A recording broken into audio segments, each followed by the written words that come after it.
नमस्कार, वास्तु लिविंग में आप सभी दर्शकों का बहुत बहुत स्वागत। मैं हूं विकास नांगिया।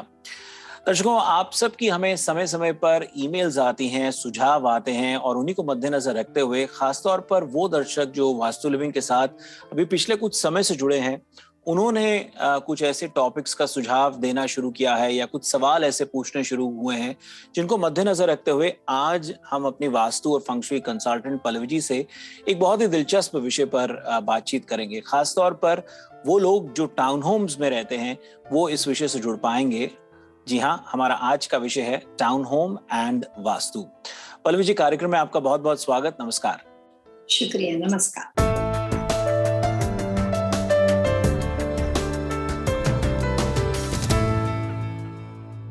एक बहुत ही दिलचस्प विषय और एक साझा विषय कहूंगा जिससे बहुत से लोग जुड़ पाएंगे। क्या कहेंगे? बिल्कुल सही विषय आपने सिलेक्ट किया है। काफी सारे लोगों को टाउन होम के बारे में, सिंगल फैमिली होम के बारे में, बंगलोज के बारे में अलग अलग तरह की मान्यता होती है। तो टाउन होम के अंदर दो तरह के लोग जुड़ते हैं। एक तो वो परिवार जो ऑलरेडी टाउन होम में उनका घर है, प्राइमरी होम है, और कुछ ऐसे लोग जो इन्वेस्टमेंट प्रॉपर्टी के लिए टाउन होम को लेना चाहते हैं। तो तरह तरह के क्वेश्चंस बनते हैं, लेकिन जब आपने ये सब्जेक्ट को सिलेक्ट ही किया है तो मैं आपको टाउन होम से रिलेटेड वास्तु की कुछ छोटी छोटी टिप्स जरूर देना चाहूंगी। जी, और वो हमें चाहिए क्योंकि ये दर्शकों की जो ईमेल्स को आई हैं, उन्होंने अलग अलग सवाल पूछे हैं। मैं उन सवालों को अपने सवाल बनाते हुए इस कार्यक्रम में आपसे बातचीत करूंगा और शुरुआत यही कि टाउन होम का एक्सटीरियर किस तरह से हो, दिशा क्या हो और उसका अंदर का जो इंडोर का रख रखाव हो वो किस तरह से हो, उस बारे में कुछ गाइड कीजिए। टाउन होम के विषय पे आगे बढ़ने से पहले मैं आपके साथ एक अपनी केस स्टडी को शेयर करना चाहूंगी। बड़ी इंटरेस्टिंग बात हुई थी। लोग वास्तु के बारे में अलग अलग मान्यताएं इकट्ठी करते हैं, सुनी सुनाई बातें सुनते हैं। तो मेरी क्लाइंट है कैलिफोर्निया में। उन्होंने बहुत टाइम पहले घर लिया हुआ था और वो घर के सिलेक्शन के वक्त वहां पे काफी लड़ाई झगड़े होते थे और उसी के बहाने से उन्होंने कंसल्टिंग की शुरुआत की। और जब मैंने विजिट किया तो मैंने उनको बताया था कि वास्तु के नियम के अनुसार 3 साइड से जो कॉर्नर लॉट्स होते हैं, जिनके 3 साइड्स ओपन होते हैं, ऐसे लॉट के अंदर बहुत ज्यादा लड़ाई झगड़े होते हैं। ये बात काफी टाइम हो गया। उसके बाद उनको साइट लोकेशन से उनको रेक्टिफिकेशन हुआ, सब कुछ सही जा रहा था, लेकिन ये बात उनके दिमाग में बैठी हुई थी। तो उनका सडनली कॉल आया और वो कहते हैं कि अगर आप 3 साइड के ओपन, यानी कि सिंगल फैमिली होम या लग्जरी होम जो कॉर्नर्स पे होते हैं, बंगलोज वगैरह, तो उसको अगर आप अच्छा नहीं मानते हो तो आपको लगता है कि मैं यहाँ से इस प्रॉपर्टी से निकल के टाउन होम में जल्दी से शिफ्ट हो जाऊं, क्योंकि वहां पे तो कोई ओपन होता ही नहीं। टाउन होम की वॉल जो होती है वो एक दूसरे के साथ कनेक्टेड होती है। करेक्ट। तो लोग कई बार वास्तु टिप्स को इस तरह से अपने मन से, सोच विचार से समाधान और रेमेडी बना देते हैं। कंसल्टेंट होने के नाते मैंने उनको यही कहा कि हर लॉट की एक खूबी होती है, एक स्पेशलाइजेशन होता है।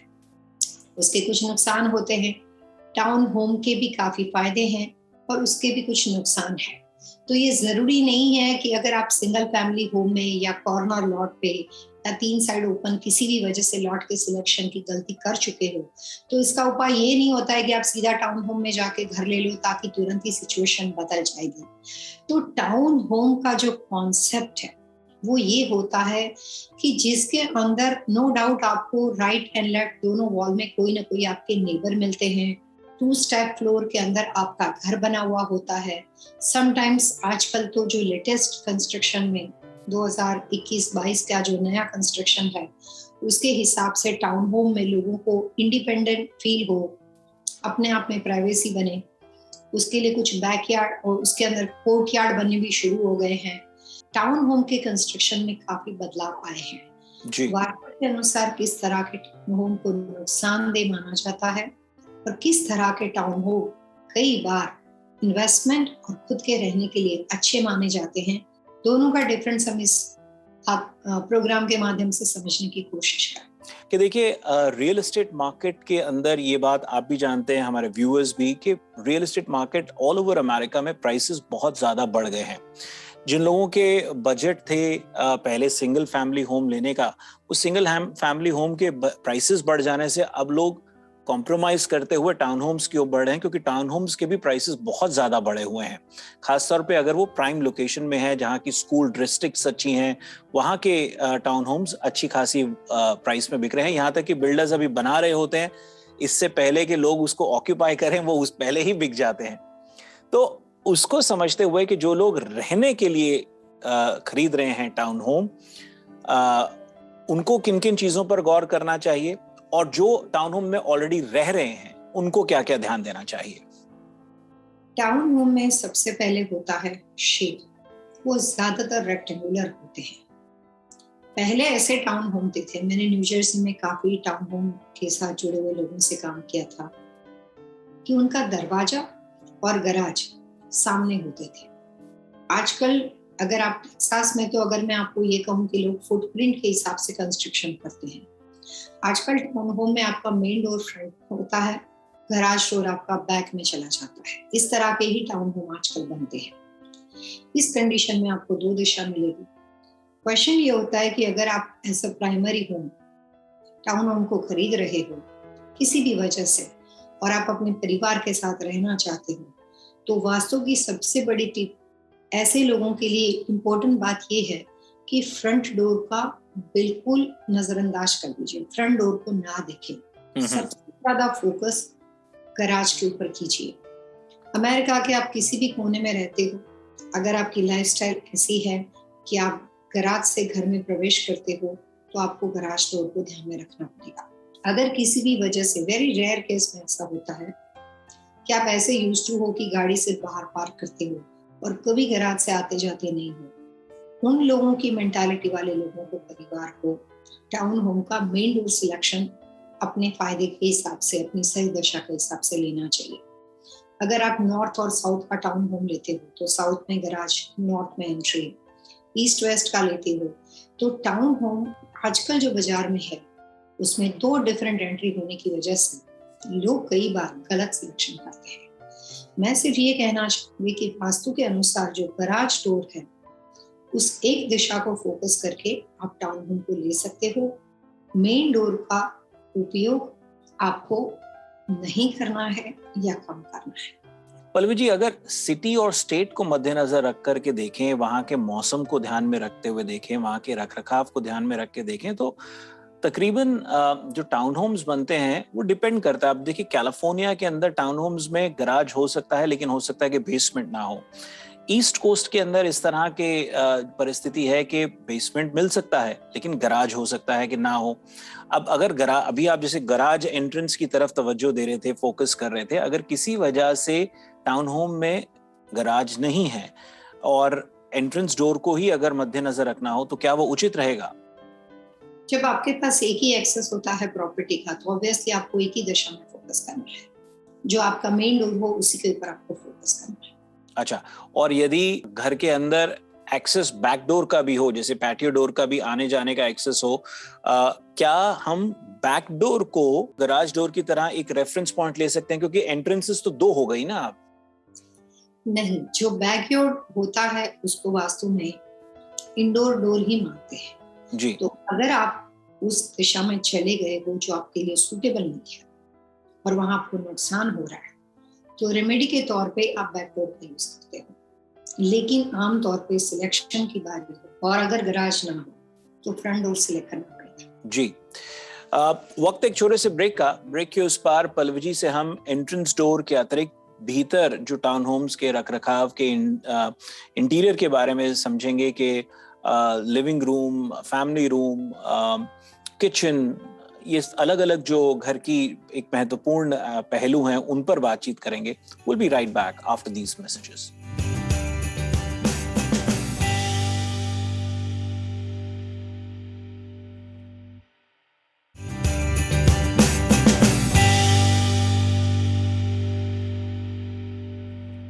ब्रेक के बाद वास्तु लिविंग में आप सबका फिर से स्वागत। आज हम अपने वास्तु फंक्शुई कंसल्टेंट पल्लवी जी के साथ बातचीत कर रहे हैं टाउन होम्स एंड वास्तु विषय पर। पल्लवी जी, कार्यक्रम में आपका फिर से स्वागत है। यहाँ बातचीत में एंट्रेंस डोर के भीतर की, जो अगर घर के टाउन होम के भीतर का जो एनवायरनमेंट है, फॉर्मल लिविंग रूम है, फैमिली रूम है, किचन है, इनके रखरखाव के बारे में जानना चाहूंगा, और खासतौर पे इसलिए भी क्योंकि टाउन होम्स जो होते हैं वो अधिकांश रूप से 2 फ्लोर्स में स्प्लिट होते हैं, फर्स्ट फ्लोर और सेकंड फ्लोर में। किस तरह का रखरखाव होना चाहिए, कुछ सुझाव दीजिए, गाइड कीजिए। ज्यादातर टाउन होम 2 स्टेप फ्लोर में होने की वजह से सबसे बड़ी दुविधा ये आती है कि जब कभी आप किसी भी टाउन होम में जाते हो, वहां पे सेकंड फ्लोर पे जाने के लिए जो सीढ़ियां होती है वो दरवाजे के पास आ जाती है। जी। क्योंकि टाउन होम रेक्टेंगुलर होते हैं, उसकी विड्थ छोटी होती है, लेंथ काफी ज्यादा लंबी होती है। तो यहाँ पे वास्तु के अनुसार एक सबसे बड़ा नियम जो वास्तु दोष बन जाता है, और वो ये है कि वास्तु के अनुसार जिस किसी भी प्रॉपर्टी की कंस्ट्रक्शन स्ट्रक्चर की विड्थ के बजाय लेंथ अगर ज्यादा हो तो वहां पे एनर्जी फोर्स बैलेंस करना मुश्किल हो जाता है। पुराने जमाने में जिन लोगों ने अलग अलग घरों के नाम को ढूंढा होगा, अगर हम आम तौर पे देखेंगे तो वहां पे रहने वालों की जो लाइफस्टाइल होती है, कई बार हम रहन सहन से आदमी की स्टेटस को नापते हैं। तो अगर हम ये देखते हैं कि कई बार आदमी अपनी जिंदगी की शुरुआत अपार्टमेंट बिल्डिंग से, टाउन होम से, इस तरह से करके फिर सिंगल फैमिली होम में जाते हैं, फिर बंगलोज में जाते हैं और आगे बढ़ते रहते हैं। तो उसका एक वन ऑफ द रीजन ये भी है कि टाउन होम इजी मेंटेन हो जाता है, लेकिन सब कुछ इतना पास में होने की वजह से, विड्थ से लेंथ ज्यादा लंबी होने की वजह से कई बार एक वास्तु दोष वहां पे खड़ा हो जाता है। रेक्टिफिकेशन है, आप जरूर टाउन होम में रह सकते हो। दरवाजे के पास जो सीढ़ियां आती है, उस तरह के घरों का सिलेक्शन कम करना चाहिए। काफी सारे टाउन होम ऐसे भी बनते हैं कि जिसमें स्टेयर मेन डोर के पास ना आते हुए थोड़े अंदर हट के आप जाते हो, 5-6 फीट 10 फीट अंदर जाते हो, उसके बाद भी कई बार सीढ़ियां बनती है। तो शुरू से सिलेक्शन का मौका हो तो ये पॉइंट को ध्यान में रखना चाहिए। जी, पल्लवी जी, अगर किसी कारणवश, देखिए अब 2 ऑप्शन है, हम यहाँ पर हम मद्देनजर रखते हुए बातचीत कर रहे हैं। एक तो ये कि जो लोग खरीदने का, लेने का सोच रहे हैं, उनको ये गाइडेंस अच्छा, एक सजेशन, एक टिप रहेगा कि भाई अगर आप ले रहे हो तो कोशिश कीजिए कि या तो स्टेयरकेसेस साइड में हो या मेन एंट्रेंस डोर के करीब ना हो। ये तो उनको गाइडेंस मिल गई। लेकिन अब जो लोग रह रहे हैं उन घरों में और स्टेयरकेसेस मेन डोर के पास हैं, उनके लिए क्या सुझाव रहेगा? वहां पे एक वास्तु दोष की वजह से उसका नुकसान आपको जीवन में ये दिखाई देता है कि आपकी लाइफ में ऑब्स्टिकल कुछ ज्यादा ही रहते हैं। आमतौर पे ह्यूमन बीइंग सोचते हैं कि it's a part of the life, लेकिन कई बार वास्तु कंसल्टेंट किसी भी चीज को कॉमन तरीके से कॉमन तरीके से एनालिसिस नहीं करते। कंस्ट्रक्शन का स्ट्रक्चर और वहां पे रहने वाला व्यक्ति, दोनों को मिला के सबसे बड़ा वास्तु दोष टाउन होम के साथ जुड़े हुए लोगों को ये पाया जाता है कि एक तो टाउन होम की शेप जो होती है वो वास्तु के अगेंस्ट है, और दूसरा उसकी जो सीढ़ियों की पोजीशन अगर होती है तो उससे कई बार वास्तु दोष खड़ा हो जाता है। लेकिन उसका बहुत सिंपल सादा उपाय है कि आप डोर और स्टेयरकेस के बीच में कुछ डेकोर क्रिएट कर सकते हैं, जिसकी वजह से उसका नुकसान बिना घर को बदले वहां पे आप रेक्टिफाई कर सकते हैं। टाउन होम की जो लेंथ लंबी होती है, उसके लिए भी वास्तु शास्त्र में स्पेशली पंच धातु जिसको बोलते हैं, उसकी बनी हुई एक कॉपर पट्टी होती है, उसको कॉपर पट्टी ही बोलते हैं। थोड़ी महंगी होती है, लेकिन आप पूरे कंस्ट्रक्शन स्ट्रक्चर के अंदर सेंटर पार्ट के अंदर विदाउट एनी सोल्डरिंग, यानी कि जो भी आपके साइज होंगे फ्लोर से लेकर दोनों वॉल से लेकर छत तक का, उसका पहले आपको नाप लेना है, और वहां पे आपको बिना किसी तोड़फोड़, बिना किसी ब्रेकअप किए वो पट्टी जो होती है कॉपर की वास्तु की पट्टी, उसको आपको लगनी है। वो अबाउ द फ्लोर भी हो सकती है, इनसाइड स्ट्रक्चर भी हो सकती है। तो कहने का मतलब ऐसा नहीं है कि टाउन होम में सिलेक्शन करने के बाद आप परेशान ही रहोगे। छोटे छोटे हर उपाय हर बिल्डिंग के अनुसार बने हुए होते हैं। थोड़ा ये बताइए कि टाउन होम्स में किचन और बाथरूम्स की पोजीशन किस तरह से हो, जो व्यक्ति के स्वास्थ्य और व्यवसाय में कहीं पे कोई बाधा ना आए, उनके लिए सही हो, उचित हो, क्या कहेंगे? कुछ कंस्ट्रक्शन के अनुसार कुछ आम तौर पे वास्तु दोष दिखाई देते हैं, व्यक्ति दर व्यक्ति अलग अलग होते हैं। जैसे टाउन होम का शेप, सीढ़ियां वैसे वक्त वास्तु दोष ये भी वहां पे दिखता है कि कंस्ट्रक्शन में किचन और उसके ऊपर अगर बेडरूम या बेडरूम का बाथरूम पड़ता हो तो किचन के बराबर ऊपर जिन टाउन होम में रहने वाले लोगों के घरों के अंदर बाथरूम की व्यवस्था बनी होती है, वहां पे लगातार हेल्थ इश्यू की समस्या वास्तु दोष की वजह से दिखाई देती है। अगर वहां पे exactly about the kitchen room पड़ता हो और बाथरूम उसका हटके पड़ता हो तो वो समस्या नहीं बनती है। लेकिन कुछ लोगों के घरों में जिसमें किचन एंड बाथरूम एक लाइन में पड़ते हो, एग्जैक्टली अबाउट द किचन के ऊपर बाथरूम पड़ता हो और वहां पे रहने वाले जो लोग हैं वो काफी टाइम से रहते हैं। अभी आप 6 महीने पहले मूव हुए हो, 1 साल पहले, तो आपको इफेक्ट नहीं दिखाई देगी। लेकिन अगर आपने वहां पे 5 साल से ज्यादा वक्त बिताया है तो जिन घर में रहने वाले व्यक्ति की वो लकी दिशा है और वहां पे इस तरह का वास्तु दोष हो, उसके हेल्थ इश्यू के चांसेस बढ़ जाते हैं। और वास्तु में किचन के ऊपर कोई भी तरह का बाथरूम, टाउन होम हो, सिंगल फैमिली होम हो, बिजनेस का, कॉमर्शियल प्रॉपर्टी का वास्तु हो, एक या दूसरे तरीके से हेल्थ इश्यू की निशानी बन जाता है। जी, बहुत से घर पल्लवी जी कुछ इस तरह से देखे हैं जिनका किचन एंट्रेंस में ही होता है और कुछ का जो है घर के एकदम मध्य में होता है, बिल्कुल सेंटर में होता है, और फिर कुछ ऐसे जिनका किचन एकदम towards the end of the town home पड़ता है। ये बात सही कही आपने कि रेक्टेंगुलर शेप में होते हैं। अगर वो फ्रंट में पड़ता हो या सेंटर में या एंड में, उचित क्या है?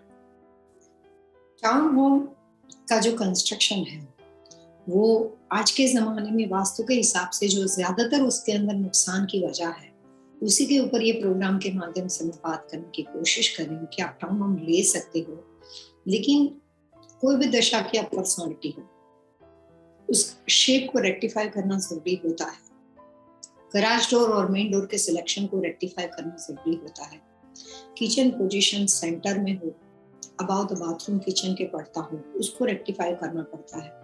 और सीढ़ियों की पोजीशन जो होती है, ये कॉमन वास्तु दोष इसलिए बन जाता है कि उसका कंस्ट्रक्शन, उसको बनाने का तरीका ही कुछ ऐसा है कि इस तरह के वास्तु दोष ना चाहते हुए भी अपने आप खड़े हो जाते हैं। तो अगर किसी भी वजह से किचन की दिशा गलत होती है या वहां पे उसका रखरखाव ब्रह्म स्थान में सेंटर पार्ट में किचन आ जाता है, नुकसान के प्रिडिक्शन, नुकसान के मतलब अलग अलग तरह के हो सकते हैं, लेकिन कॉमन बात यह है कि एक या दूसरे तरीके से नुकसान हो जाते हैं। ये बात बेसमेंट तक लागू पड़ती है। जैसे विकास जी ने कहा कि काफी घरों में बेसमेंट होता है।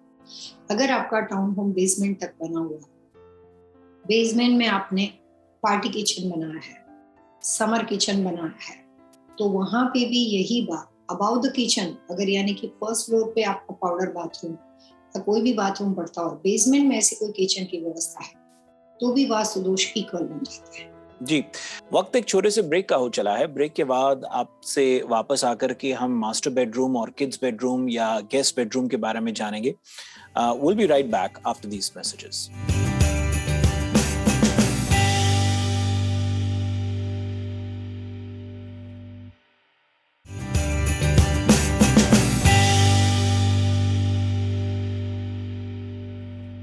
वास्तु लिविंग में आप सभी दर्शकों का एक बार फिर से स्वागत। पल्लवी जी से आज बातचीत हो रही है टाउन होम एंड वास्तु विषय पर। कार्यक्रम में आपका फिर से स्वागत पल्लवी जी।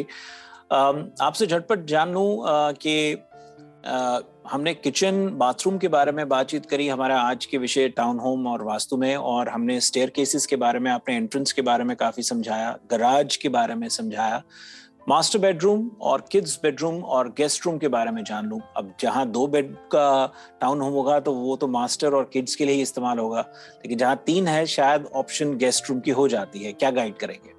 टाउन होम के अंदर किचन एंड खाना खाने की व्यवस्था, यानी कि आप उसको डाइनिंग कह दो, नूक एरिया कह दो, काफी पास में होते हैं। आम तौर पे लोगों को अच्छा लगता है कि अपने डाइनिंग एरिया के अंदर मिरर का डेकोरेशन करें। टाउन होम के अंदर किचन और डाइनिंग की व्यवस्था बहुत पास में होने की वजह से कभी भी किचन एरिया के डेकोर के लिए या डाइनिंग एरिया के डेकोर के लिए मिरर का प्रयोग नहीं करना चाहिए। जाने अनजाने में जब कभी आप डाइनिंग के पास किचन के अंदर कहीं पे भी मिरर लगाते हो, तो जब कभी आप खाना बनाते हो उस फायर का रिफ्लेक्शन होता है।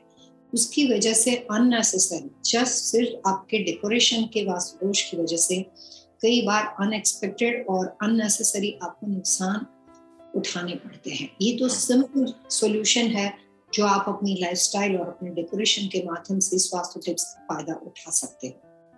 साथ ही मैं कहना चाहूंगी कि मास्टर बेडरूम और किचन, किड्स रूम, ज्यादातर टाउन होम का स्ट्रक्चर कैसा होता है? फर्स्ट फ्लोर पे सब कुछ प्राइमरी घर के लिए, फैमिली के लिए जो भी चीजें चाहिए, फैमिली रूम, डाइनिंग, किचन होता है। सेकंड फ्लोर पे ऑलमोस्ट सारे बेडरूम्स होते हैं। बहुत ही, मैंने कभी नीचे वाले फर्स्ट फ्लोर पे बहुत ही कम केस में बेडरूम्स देखे हैं, लेकिन आजकल जो 4 बेडरूम के टाउन होम आते हैं उसमें एक बेडरूम नीचे बनाया जाता है, ये तो स्टडी बनाई जाती है।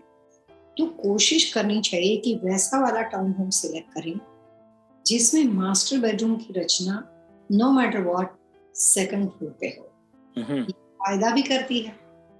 कई बार कुछ स्ट्रक्चर को अपने आप सिलेक्शन में थोड़ा बहुत वास्तु का अगर आपको आइडिया है तो आप अपने बजट से, अपने परिवारजनों की इच्छा के हिसाब से जाओ, लेकिन छोटी छोटी टिप्स को अप्लाई कर सकते हो। मिरर के बारे में हमने डेकोर के वास्तु के बारे में बताया, लेकिन आमतौर पे टाउन होम सिलेक्शन में भी अच्छी और बेटर लाइफ जीने के लिए एक वास्तु की और टिप्स में देना चाहूंगी कि शुरुआत से मौका मिले तो bedroom, master bedroom second floor पे हो, उस तरह के स्ट्रक्चर को सिलेक्ट करना चाहिए। लेकिन जब टाउन होम के लिए बच्चों का कमरा सिलेक्ट करते हो, लड़का हो लड़की हो, किसी भी उम्र का हो, उनके हेल्थ इश्यू हो, उनको डिप्रेशन की इश्यू हो, पढ़ाई लिखाई में आपको लगता है कि किसी वजह से वो फोकस नहीं कर पाते, जिसको हम थोड़ा स्लो बच्चा कहते हैं, किसी भी वजह से आपको लग रहा है कि बच्चा जो है वो अपनी एफिशिएंसी, अपनी एबिलिटी के हिसाब से आगे नहीं बढ़ पाता है, तो उनके कमरों का सिलेक्शन डेट ऑफ बर्थ और दिशा के हिसाब से करने के बावजूद भी, और अगर सही भी दिशा पड़ती हो तो भी, ऐसा कमरा टाउन होम का सिलेक्ट नहीं करना चाहिए जो उनके सेकंड फ्लोर के बेडरूम के बराबर नीचे फर्स्ट फ्लोर पे किचन, गैस स्टोव, कुकटॉप की व्यवस्था हो, बेसमेंट से लेकर कहीं पे भी बाथरूम की व्यवस्था हो, या घर के अंदर कोई भी तरह का जो यूटिलिटी का वाटर हीटर होता है, मेंटेनेंस रूम जो बेसमेंट में बना हुआ हो, तो उसकी व्यवस्था पैरेलल ना आती हो। क्योंकि कई बार कंसल्टेंट को अपनी प्रैक्टिस के अनुसार चीजें अच्छे से समझ में आती हैं। आम आदमी को लगता है बाथरूम यानी कि पानी की बात बोली तो बाथरूम नहीं होना चाहिए, लेकिन वाटर हीटर, बॉयलर, वो भी तो पानी की व्यवस्था है। बिल्कुल, इतनी व्यवस्था को हो सके अवॉइड करना चाहिए। जी, बहुत अच्छा सुझाव और बहुत अच्छी गाइडेंस आपसे पल्लवी जी। और चलते चलते, समय का अभाव है, कुछ फॉर्मल लिविंग रूम के बारे में भी जरूर जानना चाहूंगा। टाउन होम के फॉर्मल लिविंग रूम के बारे में क्या कहेंगे? फॉर्मल लिविंग कह दो या फैमिली कह दो, टाउन होम में रहने वाले लोग एक दूसरे के साथ ज्यादा कनेक्टेड इसलिए होते हैं कि उनके पास बातचीत करने के लिए, डिसीजन लेने के लिए कई बार एक ही कमरा होता है। कुछ आजकल के स्ट्रक्चर में अब कुछ नई व्यवस्था भी बन चुकी है, जैसे मैंने कोर्टयार्ड के बारे में कहा। लेकिन फैमिली रूम में अगेन मिरर का उपयोग करने से पहले तो ये देखना पड़ेगा कि आपके घर का जो मुख्य द्वार है वो मेन डोर, क्योंकि टाउन होम का डोर काफी छोटा होता है, और अगर उसके बाजू में आपका फैमिली रूम, जैसे घुसो के पहले फैमिली रूम आता है, तो वहां पे कोई भी दीवार पे मिरर का उपयोग इस तरह से नहीं करना चाहिए कि घर का मेन डोर और सेकंड फ्लोर पे जाने की सीढ़ियां उस मिरर में रिफ्लेक्ट। जी, बहुत बहुत शुक्रिया इस गाइडेंस के लिए। दर्शकों, वास्तु लिविंग के आज के एपिसोड में इतना ही। यदि आज के विषय से संबंधित आपके मन में कोई सवाल हो, सुझाव हो, आप चाहते हैं कि हम पल्लवी जी से अन्य किसी विषय पर बातचीत करें, तो आप हमें लिख सकते हैं vastu@tvasiausa.com पर। That's VAASTU@tvasiausa.com। और यदि आप पल्लवी जी से सीधा संपर्क करना चाहते हैं तो सरल आसान तरीका है pallavichillawada.com। पल्लवी जी, अगले अंक में दर्शकों से फिर से मुलाकात करेंगे। तब तक के लिए आइए दर्शकों से आज्ञा लेते हैं। Wish you all happy vastu living.